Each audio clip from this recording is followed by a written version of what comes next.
Wild bobcats are notoriously elusive, solitary hunters. But Gigi was different. This tiny creature wasn't acting like a wild animal. She was acting like a child who had found her mother. Despite the kitten's dire condition and dramatic weight loss, she slowly began to improve and formed an extraordinary bond with Daisy, trusting her completely as Daisy worked patiently to bring the tiny wildcat back from death's doorstep. Gigi had imprinted on her savior. She launched herself into Daisy's arms, stood up on her hind legs, and wrapped her front paws around Daisy's neck, burying her face in that mess of blonde hair as a thunderous purr rattled Daisy's chest. It was a miracle, but it was also a tragedy in the making. Now Daisy faces the hardest choice of her life. To save the creature she loves, she must break the bond they share. Before we start, hit the like button and make sure to subscribe if you haven't, and hit that notification bell so that you won't miss any new stories. The morning sun over Vicksburg, Mississippi, usually promised a day of heavy, wet heat, the kind that made the pine needles sweat and the air shimmer above the asphalt. It was a bright, unforgiving light that exposed everything on the roadside. The discarded soda cans, the blown tires, and occasionally, the tragedies of the wild that clashed with the encroaching human world. It was under this stark, revealing glare that a local delivery driver named Thomas spotted a crumpled heap of fur near the tree line of Highway 61. At first, he thought it was a discarded towel, or perhaps a raccoon that had met a quick end. But as he slowed his truck, the heap moved. A microscopic, trembling shift that was almost imperceptible against the gravel. Thomas, a man of 60 with a soft spot for strays, pulled over. What he found made his stomach turn. It was a kitten, but not a domestic tabby. The tufted ears, even matted with dirt and dried blood, gave it away. It was a bobcat kitten, no bigger than a grapefruit, and it looked like it had gone 10 rounds with death and lost every single one. The creature was barely breathing. Its eyes were swollen shut, crusted with infection. Its head lolled unnaturally to the side, a clear sign of severe trauma, likely from a glancing blow by a car. Flies were already buzzing around the open wounds on its flank. Most people would have looked at the animal, emaciated, unresponsive, infested with fleas, and decided that nature had simply taken its course. But Thomas scooped the limp body into a cardboard box and drove as fast as he dared to the one place in Mississippi where hopeless was just a starting point. Wild at Heart Rescue. Inside the clinic, the air was cool and smelled of antiseptic and sawdust. Daisy, a 24-year-old rehabilitation specialist with hair the color of spun gold and eyes that held an old soul's patience, was scrubbing out a raccoon enclosure when the call came over the radio. Incoming, bobcat kitten, critical, severe head trauma, possible spinal injury. Daisy didn't hesitate. She dropped her brush, stripped off her heavy gloves, and washed her hands with the precision of a surgeon. By the time Thomas rushed through the double doors, Daisy was ready, her face set in a mask of professional calm that hid the breaking of her heart. The kitten was placed on the stainless steel examination table. Under the bright clinical lights, the extent of the damage was horrifying. The kitten, a female, was skeletal. You could count every rib beneath the rough, matted fur. She was severely dehydrated, her skin tenting and refusing to snap back. But the worst was the neurological damage. The kitten's eyes flickered rapidly back and forth, nystagmus, indicating a massive concussion. She paddled her legs in the air, unable to orient herself, a condition known as ataxia. "She's cold," the vet whispered, placing a stethoscope against the tiny chest. "Heart rate is thready. Temperature is way below normal. "We're not losing her," Daisy said softly. It wasn't a boast. It was a promise. For the next 72 hours, Daisy did not sleep. The rescue center became her entire world, shrunk down to the size of an incubator. They named the kitten Gigi. The first night was a battle of inches. Gigi couldn't swallow. The head trauma had disrupted her gag reflex. Daisy had to administer subcutaneous fluids, slipping the smallest needle available under the kitten's paper-thin skin to create a hydration hump. She sat by the incubator, watching the rise and fall of Gigi's chest, adjusting the heat pads and whispering soft, meaningless sounds, the universal language of comfort. "Come on, little one," Daisy murmured, her hand resting on the glass. "You've got wild blood in you. Fight." By the third day, the swelling in Gigi's brain began to subside. The nystagmus slowed, but the kitten was terrified.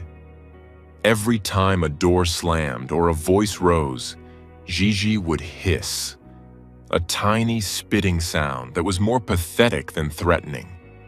She was blind in one eye from the infection and saw the world as a blur of shadows and pain. Daisy knew that rehabilitation wasn't just about healing bones. It was about healing the spirit. A wild animal in captivity is a stressed animal, and stress kills just as surely as infection. Daisy adopted a protocol of radical gentleness. She moved in slow motion around the kitten. She stopped wearing perfume. She spoke in a register so low it was barely a hum. Week 2 brought the first miracle. Daisy was sitting on the floor of the quarantine room, a small bowl of specialized carnivorous slurry in her hand. Gigi was propped up on a padded donut pillow, her head still tilting to the left. Daisy dipped her finger into the slurry and held it near Gigi's nose. The kitten sniffed. The oversized ears twitched. Then, with a trembling roughness, a tiny pink tongue darted out and licked Daisy's finger. "Ah!" Daisy let out a breath she felt like she'd been holding for a fortnight. "That's it," she whispered. "That's a good girl." Over the next month, the transformation was nothing short of magical. The scraggly, broken thing found on the roadside began to resemble a bobcat. Her fur grew in thick and tawny, spotted with the camouflage of the forest floor. Her eyes cleared, turning a piercing, intelligent amber. The bond that formed between the young woman and the wildcat was something the other staff members watched with awe. Bobcats are notoriously elusive and solitary. Even in rehab, they usually tolerate humans only as food dispensers. But Gigi was different. Perhaps because she had been so close to death, or perhaps because Daisy had been the first thing she saw when the pain stopped. Gigi imprinted on her. The photo that later sat on Daisy's desk captured this era perfectly. It showed Gigi lying on her back in Daisy's lap, legs splayed in the air, paws relaxed, looking up with total trust. It was a level of vulnerability a wild predator never shows.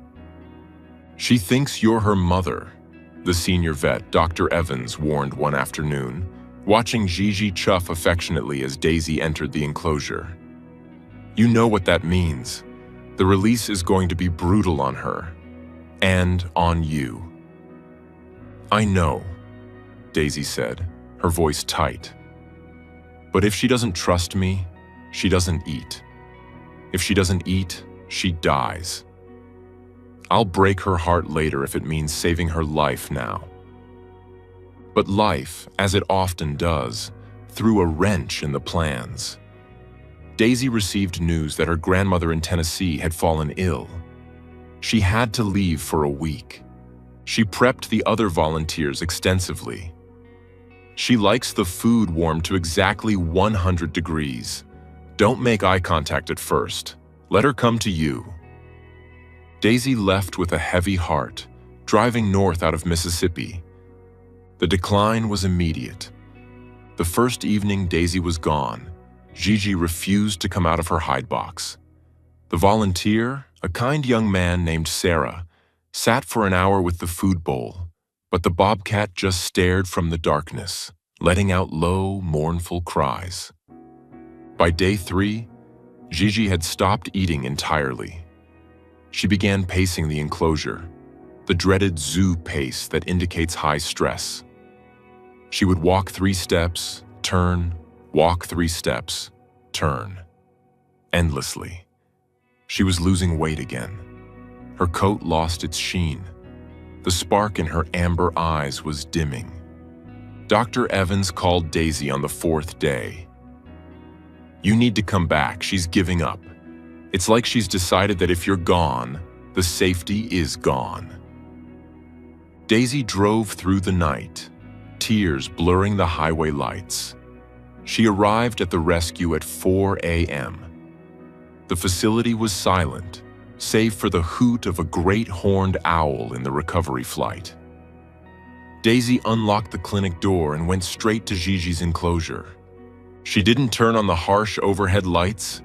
She just sat on the floor outside the mesh and whispered, "Gigi, I'm here." There was a rustle in the straw. Slowly, a head poked out of the wooden box. Gigi sniffed the air. The scent of vanilla and rain, Daisy's scent, hit her. The reaction was visceral. The bobcat didn't just walk, she launched herself. She hit the mesh, chattering and crying. Daisy opened the door and slipped inside. Gigi didn't bite. She didn't scratch. She rushed to Daisy, climbed up into her lap, and then, in a move that defied all biological programming for a solitary hunter, she stood on her hind legs and wrapped her front paws around Daisy's neck. She buried her face in Daisy's blonde hair and pressed hard, her motorboat purr vibrating through Daisy's chest.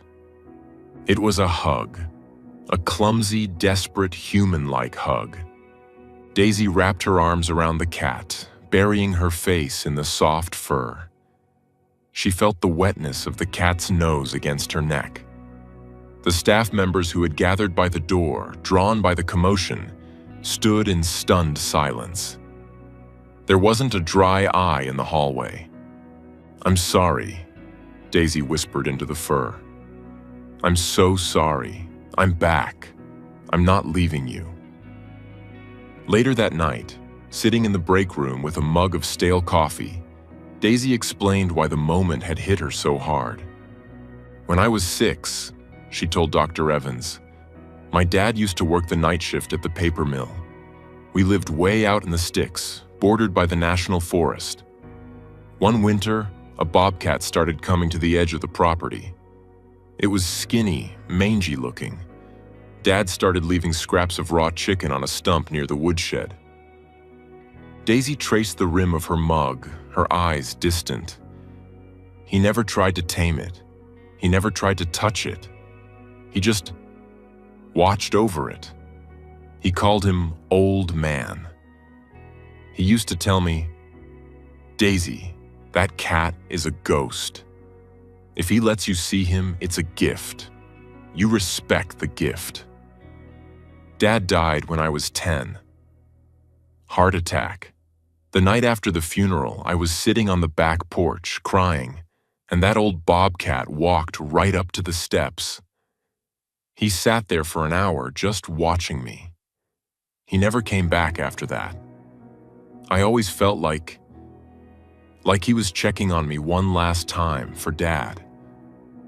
She looked up, her eyes shining.